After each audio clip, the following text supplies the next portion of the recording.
Marston's domain.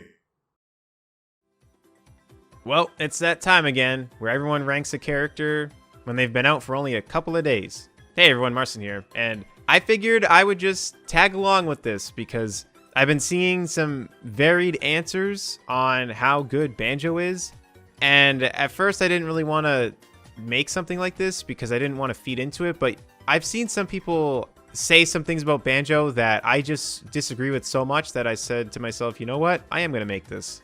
I 100% do not think Banjo is a low tier character. I have seen this in different places, and I've had it said to me, and I could not disagree more with that. There is no way Banjo is low tier. There's no way.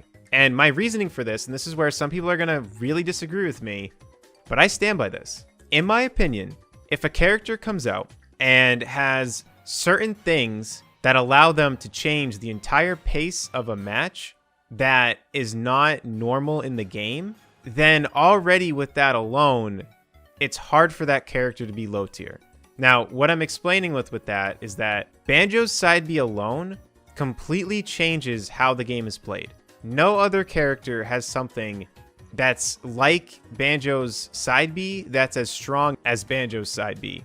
Because Fox has a side B that zooms across, but it's nothing like Banjo's. And what I mean by changes the whole way the game is played and that it changes the whole match and everything is that, say you have, and by the way, this isn't me explaining that on why he's not low tier with this one thing, but I'm just explaining how powerful this move really is and how it changes the way the game is. So in a lot of instances, if someone goes to hold, let's say an F smash, and they realize the opponent didn't run into them, they read it wrong, they'll a lot of times just hold the F smash because they're like, well, maybe they'll get greedy and they'll come in, or maybe they'll mess up their punish and they'll get hit. If you hold any type of move like this, you are getting side B'd. It is a guaranteed side B because they don't have to worry about getting hit by the attack at all.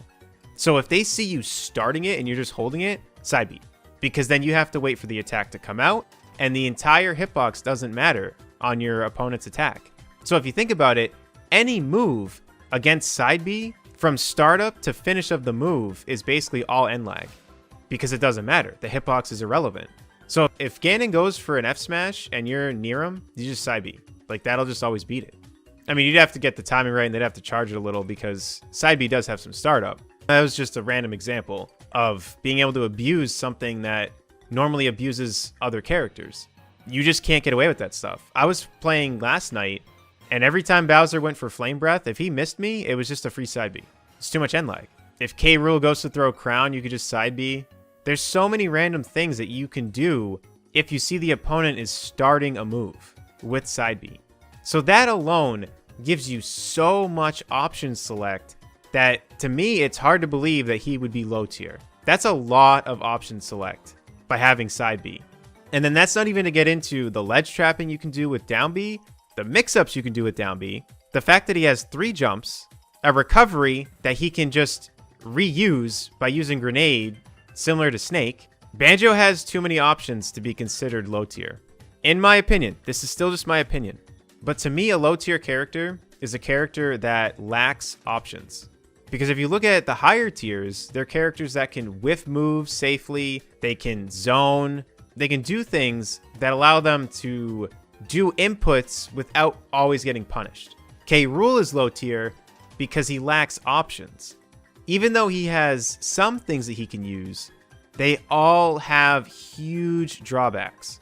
Crown is good for zoning, but it's very telegraphed because you're going to want to catch the Crown, because if you don't catch it, then your opponent has the chance to get it later and they can use it against him. You can't rely on belly armor because it can break and it's considered a shield break. He has a really good recovery for distance, but if people know how to abuse it, it's just rinse and repeat and you're going to have a hard time getting back to the ledge. So there's a lot of things that he has that should make him good, but because of the drawbacks, he lacks options. Same with Little Mac. Little Mac has some good nuance, but his drawbacks are so strong that he's terrible. In my opinion, Little Mac's the worst character in the game. I'll always stand by that. Sometimes it seems like if you look at him the wrong way, he can't make it back to the stage. So I firmly do not believe Banjo is low tier. What I will say is that it's tough to determine where he actually ranks right now. But for those that are curious, that want my opinion, I think he's high tier. I really do. I don't think he's mid tier. He's either very top of mid tier or bottom end of high tier. That would be my prediction on how he is, because I think he just has too many options to be definitely to be considered low tier. There's no way he's low tier. And I feel like he has nuance to him that needs to be explored more. And I think once it is, I don't think he's mid tier. So that's why I think he's high tier. But that's all I really have to say with this. Let me know in the comment section down below what you think about all this. Let me know where you think he ranks in the tier list. If you enjoyed this and want to support my content, feel free to subscribe. And until next time, I'll see you all later. Take care, everyone.